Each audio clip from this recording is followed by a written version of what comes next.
ഇത് മാസ് മോട്ടോഴ്സിൽ നിന്നാണ്. ഹീറോൻ്റെ പ്ലഷറാണ് വണ്ടി. ഹീറോൻ്റെ പ്ലഷറാണ്. ജനറൽ സർവീസായിട്ട് നമ്മൾ വർക്കിന് കയറ്റിയതാണ്. വണ്ടി നമ്മൾ ഫസ്റ്റ് ഓടിക്കാനായിട്ട് വണ്ടി സ്റ്റാർട്ട് ചെയ്തിട്ട് വണ്ടി റേസിങ് തുടക്കം ആ മൂവ് ചെയ്യുന്ന സമയത്ത് തന്നെ നല്ലൊരു ജർക്കിങ്ങോടുകൂടി സൗണ്ടോട് കൂടിയിട്ട് ഒരു ജർക്കിങ് അനുഭവപ്പെടുന്നുണ്ട്. അത് ക്ലച്ചിൽ വന്ന കംപ്ലൈൻ്റ് ആണ്. അതൊക്കെയാണ് മെയിനായിട്ട് നമുക്ക് വണ്ടി എടുക്കുന്ന സമയത്ത് ഓടിച്ചു നോക്കുമ്പോൾ കിട്ടിയ കംപ്ലൈൻറ്റ് കേട്ടോ. അപ്പോൾ നമ്മൾ വർക്കിന് വേണ്ടിയിട്ട് ഇപ്പോൾ ഓടിച്ചു നോക്കിയതിന് ശേഷം വണ്ടി വർക്കിന് കയറ്റി അയച്ചിട്ടുണ്ട്. അതിൻ്റെ ബാക്കിലത്തെ ബ്രേക്ക് ലൈനർ മാക്സിമം ഉപയോഗിച്ച് തീർന്നിട്ടുണ്ട്. അഡ്ജസ്റ്റിങ് പരമാവധിയിലേക്ക് എത്തിയിട്ടുണ്ട്. അപ്പോൾ ബ്രേക്ക് ലൈനർ ബാക്കിലേക്ക് നമുക്കൊന്ന് മാറ്റിയിടേണ്ടി വരും കേട്ടോ. അതേപോലെ തന്നെ നമുക്ക് അതിൻ്റെ എയർ ഫിൽറ്ററിൻ്റെ ഭാഗം നമ്മൾ ചെക്ക് ചെയ്യുന്നുണ്ട്. എയർ ഫിൽറ്റർ ശരിക്കും പറഞ്ഞാൽ അത്യാവശ്യം ബ്ലോക്കാണ്. ശരിക്കും ഇതിൻ്റെ കളർ വരുന്നത് യെല്ലോ ഷെയ്ഡാണ്. പൊടി കയറിയിട്ടാണ് ഈ ഒരു അവസ്ഥയിലേക്ക് വന്നേക്കണേ. നമുക്കിതിപ്പോൾ കിടക്കുന്നത് ഹീറോൻ്റെ ഒറിജിനൽ ഫിൽറ്റർ തന്നെയാണ്. പക്ഷെ അത് മാക്സിമം ഉപയോഗിച്ച് കഴിഞ്ഞിട്ടുണ്ട്. എയർ ഫിൽറ്റർ പ്ലഗൊക്കെ ശരിക്കും 10,000 കിലോമീറ്ററാണ് നമുക്ക് യൂസ് ചെയ്യാൻ പാടുള്ളൂ. അപ്പോൾ നമുക്ക് അങ്ങനെ നോക്കുമ്പോഴും കിലോമീറ്റർ അടിസ്ഥാനത്തിൽ നോക്കിയാലും കംപ്ലൈൻ്റ് ആണ്, മാറ്റേണ്ട ടൈം ആയിട്ടുണ്ട്. അതുപോലെ തന്നെയാണ് സെക്കൻഡറി ഫിൽറ്റർ എന്ന് പറയുന്ന യൂണിറ്റ്. ഇതൊരു സ്പോഞ്ച് മോഡലാണ്. അത് വന്നത് ഈ ഭാഗത്തായിട്ടാണ്. അപ്പോൾ നമ്മളത് അഴിച്ച് ക്ലീൻ ചെയ്യാൻ വേണ്ടി അഴിച്ചിടണം. അപ്പോൾ പൊടിഞ്ഞ ഒരവസ്ഥയിൽ നിൽക്കണം. അപ്പോൾ അത് നമുക്കൊന്ന് മാറ്റിയിടണം. പിന്നെ എയർ ഫിൽറ്റർ മാറ്റും ആ കൂട്ടത്തിൽ തന്നെ മാറ്റേണ്ടി വരുന്ന പാർട്സാണ് പ്ലഗ് വലിയ പഴക്കം തോന്നുന്നില്ല. പക്ഷെ നമുക്ക് എയർ ഫിൽറ്ററിൻ്റെ കൂട്ടത്തിൽ കൂടെ മാറ്റി പോകേണ്ടതാണ് കുറച്ചുകൂടി ബെറ്റർ കേട്ടോ. പിന്നെ നമ്മളതിൻ്റെ കാർബറേറ്റർ യൂണിറ്റ് അഴിച്ചിട്ടുണ്ട്. ക്ലീൻ ചെയ്യാൻ വേണ്ടി അഴിച്ചതാണ്. കാർബറേറ്റർ ക്ലീനർ ഉപയോഗിച്ചൊന്ന് ക്ലീൻ ചെയ്ത് റീസെറ്റ് ചെയ്യാം. നിലവിൽ അതിൻ്റെ സ്ലോ ജെറ്റൊക്കെ ചെറിയൊരു ബ്ലോക്ക് കാണിക്കുന്നുണ്ട്. അപ്പോൾ നമുക്കതൊന്ന് തൽക്കാലം ക്ലീൻ ചെയ്തിട്ടാൽ മതി. ക്ലീനർ ഉപയോഗിച്ച് ക്ലീൻ ചെയ്താൽ റെഡി ആയിക്കോളും കേട്ടോ. പിന്നെ നമുക്ക് ആ ക്ലച്ചിൻ്റെ ഭാഗം നമ്മൾ അഴിച്ചിട്ടുണ്ട്. ക്ലച്ചിനകത്താണ് നമുക്ക് ആ ഒരു സൗണ്ട് കാണിക്കാനും കാരണക്കാരനായിട്ടുള്ള പാർട്സുകൾ ക്ലച്ചിനകത്ത് വരാം. നമുക്ക് അതിൻ്റെ clutch outer unit, clutch outer കൃത്യമായിട്ട് പിടിക്കുന്നില്ല ക്ലച്ചിനകത്ത്. അതേപോലെ തന്നെ ഈ ക്ലച്ച് ഷൂ, ഈ 2 ഐറ്റം മാറ്റിയിട്ടാലാണ് നമുക്ക് ആ പ്രോബ്ലം സോൾവ് ചെയ്യാനായിട്ട് പറ്റുള്ളൂ കേട്ടോ. ആ കംപ്ലയിൻറ്റ് തൽക്കാലം ക്ലീൻ ചെയ്തിട്ട് മാറും. പക്ഷേ എന്ന് വെച്ചാൽ നമ്മളിതിപ്പോൾ ക്ലീൻ ചെയ്തിട്ട് ചിലപ്പോൾ ഒരാഴ്ചക്കുള്ളിൽ തന്നെ വീണ്ടും കംപ്ലയിൻറ്റ് വരാൻ സാധ്യതയുണ്ട്. അപ്പോൾ അതുകൊണ്ട് അത് മാറ്റിയിടാം. അതായിരിക്കും ഏറ്റവും ബെറ്റർ. അതിൻ്റെ ഉപയോഗക്രമം വെച്ച് നോക്കുമ്പോൾ കഴിഞ്ഞിട്ടുണ്ട്. ഏറെക്കുറെ അതിൻ്റെ ലൈഫിലേക്ക് എത്തിയിട്ടുണ്ട്. പിന്നെ അതുപോലെ തന്നെ നമ്മൾ ബെൽറ്റിൻ്റെ ഭാഗം ചെക്ക് ചെയ്ത് നോക്കുമ്പോൾ ഉണ്ടല്ലോ, അത് ഈ സെൻറ്റർ ഭാഗത്തേക്കൊക്കെ നോക്കുമ്പോൾ പൊട്ടൽ വീണിരിക്കുന്നുണ്ട്. അപ്പോൾ കൂട്ടത്തേക്കൂടെ ബെൽറ്റ് മാറ്റിയിടാം. ഈ പഴക്കം കൊണ്ട് വന്നേക്കണ കംപ്ലയിൻസുകളാണ്. ഈ ഒട്ടുമിക്ക പാർട്സുകളുടെ ഡാമേജാണ് ഈ കാണുന്നത് കേട്ടോ. അപ്പോൾ നമുക്ക് ക്ലച്ചിനകത്ത് ചെയ്യേണ്ടി വന്നത് ഒന്ന് നമുക്ക് ഈ ബെൽറ്റ് മാറ്റിയിടാം. പിന്നെ ഈ ക്ലച്ച് ഷൂവും ഈ ഔട്ടറും മാറ്റി കഴിഞ്ഞാൽ ആ പ്രോബ്ലം സോൾവ് ആയിക്കോളും. ക്ലച്ച് യൂണിറ്റൊക്കെ ഫുള്ളായിട്ടൊന്ന് അഴിച്ച് ഗ്രീസ് ചെയ്യുന്നുണ്ട് നമ്മൾ. അത് റീസെറ്റ് ചെയ്ത് കഴിഞ്ഞാൽ കുഴപ്പമില്ല, അത് അങ്ങനെ കിടന്ന് ഓടിക്കോളും. കംപ്ലയിൻറ്റ് കാണിക്കുന്ന ഈ ഐറ്റംസാണ്. അത് നമുക്ക് മാറ്റി റെഡിയാക്കി. പിന്നെ ഈ ആക്സിലേറ്റർ കേബിൾ ഉണ്ടല്ലോ, ആക്സിലേറ്റർ കേബിൾ ടൈറ്റ് ഒന്നും കാണിക്കുന്നില്ല. പക്ഷേ ഈ ഭാഗത്ത് അതിൻ്റെ ഉള്ളിൽ നിന്ന് ലോക്ക് ചാടി പോയേക്കണതുകൊണ്ട് തന്നെ ഇതിങ്ങനെ നിൽക്കുന്ന കഴിഞ്ഞാൽ വെള്ളത്തിൻ്റെ അംശം കാർബറേറ്ററിലേക്ക് ചെല്ലാനായിട്ട് അതൊരു കാരണമാവും. അപ്പോൾ അത് കൈയോടെ മാറ്റിയിടാണെങ്കിൽ ഏറ്റവും സേഫ് അതാണ്. കാരണം ടൈറ്റൊന്നുമില്ല.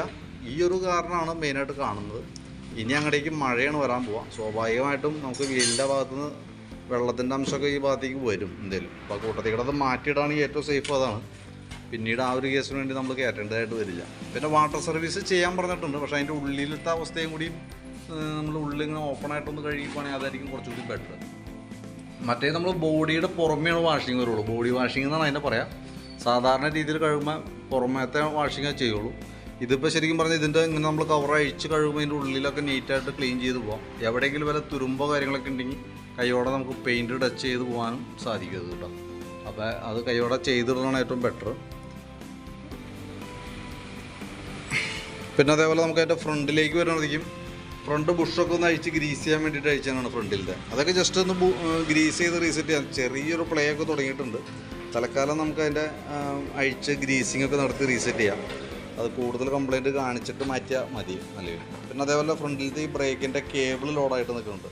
ഫ്രണ്ട് ബ്രേക്ക് ആയതുകൊണ്ട് തന്നെ റിസ്ക് എടുക്കാൻ നിൽക്കണ്ട. കൈയോടെ നമുക്കത് മാറ്റിയിടണം സേഫ്. ഫ്രണ്ട് ബ്രേക്ക് ലൈനർ അത്യാവശ്യം ഉണ്ട്, നമുക്ക് ക്ലീൻ ചെയ്തിടാം, കുഴപ്പമില്ല. ഫ്രണ്ടിലത്തെ ടയറിൻ്റെ കണ്ടീഷനായാലും കുറച്ച് മോശമായ അവസ്ഥയിലേക്ക് എത്തി തുടങ്ങിയിട്ടുണ്ട് കേട്ടോ.